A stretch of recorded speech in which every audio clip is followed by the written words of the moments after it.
Hey guys, my name is Josh, and today I'm going to talk about how cancer at 27 has impacted my life. Day to day activities, like during my full week of chemo, I'm not able to drive so much because of what the chemo does. It makes my brain real foggy, I get lightheaded, dizzy. So just the simple things of being able to drive and go to the grocery store, my strength, my energy level. I get tired just walking to the car or walking out of the room, especially during the first week. And now it is my third day on my fourth treatment, so it just gets harder and harder each treatment I go through, and I don't rebound as quick. So in my 3 week period of my treatment, I might have 4 or 5 days of feeling good out of that 3 week period, to where I can try to go to the gym, which my earlier treatments I would rebound quicker and I could go to the gym, but now it's getting to the point where I don't know, I maybe in 3 weeks get like 3 or 4 workouts in, which really I guess at this point is just for my mental health more than physical. But yeah, number two, I have accepting family. Seeing my dad and sister for the first time in almost a year. Me and my dad had a falling out back in like July of 2022. And once he found out I had cancer, he came in the hospital. He was all teary-eyed. He was very emotional, which any parent would, when you find out that they have cancer. So there's that. My sister, she's turning 3 in August. Didn't get to see her for almost a year, so she grew a lot. She's talking, walking, doing that, which she wasn't before so much. Well, she was walking, but to see her grow up so much was pretty awesome and a little emotional. The second bullet point I have for accepting family is not changing or getting involved in their, I don't know if I should say issues, but trying to change them or trying to persuade them, like just accepting them for who they are and what they do, and just loving one another. Because life is too short. Yeah, that's all I really have for that one. Number three is having kids. Now, when I was in the hospital for 12 days, I had this force of energy, like really intense. Like I felt like God was giving me a sign or telling me something that I need to have kids soon. I mean, I was diagnosed at 27, and that was May 18th of 23, and that was like a month before my birthday. I'm 28 now. And yeah, I just had this force of energy hit me, because like all my friends have kids, and here I am, I'm 28, and I don't have any kids yet. But it's not really something you can rush. You gotta wait for the right person. But the day after I had that feeling, a lady comes in, and she works with a sperm bank, and they were talking about how going through chemo, there's a high probability that your sperm count will be messed up, or it can make you not be able to have kids. So I did the sperm bank.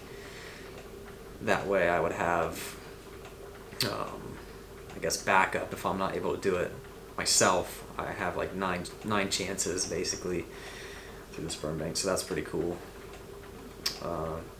The fourth one I have is being natural.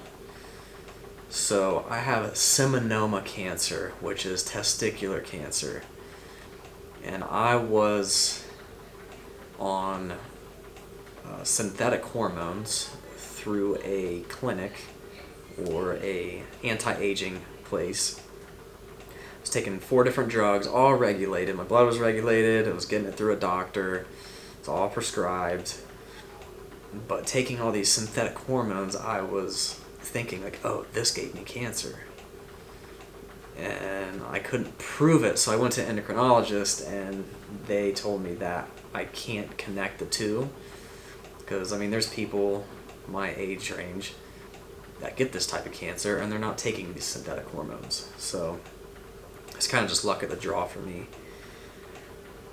But I was on testosterone, peptides, I was on HCG, Pregnol, and then I was also taking a estrogen blocker, so I was taking all of that. And the next bullet point I got is natural hormones and diet. So going through cancer, I think it's just coming off of all that stuff, trying to get my endocrine system where it needs to be, to where I can naturally have good hormone levels, and making sure that I'm on a very good diet and good workout plan to where I can keep my hormones where they should be at. Excuse the burping or indigestion. The chemo really makes it hard. Could get acid reflux, burps, hiccups, all kinds of crazy stuff. I got medications for all that. So, what do I got? The fifth point. And this is a big one. Becoming or being a millionaire. Now, in my intro video that I have on my YouTube channel, I talk about how I want to become a millionaire by 30. I'm trying to reach this status, this mile marker. And it's kind of an ego-driven thing. I have a change of heart. I don't really believe in that anymore.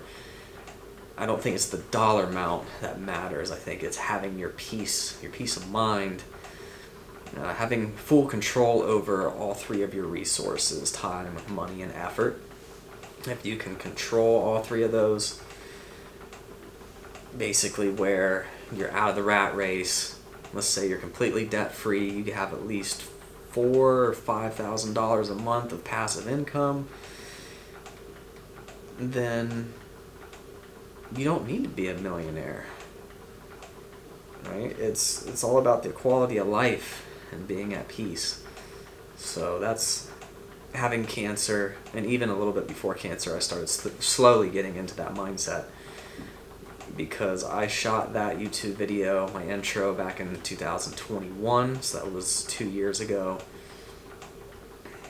Now it's all about just the little things, keeping things simple, happiness, relationships with people, being out of the rat race to where I can do what I want when I want.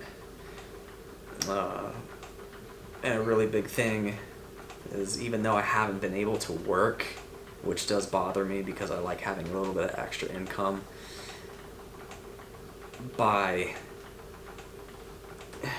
back in March, I reached that passive income point where I don't have to have a job. And then 2 months later, I get diagnosed with cancer. So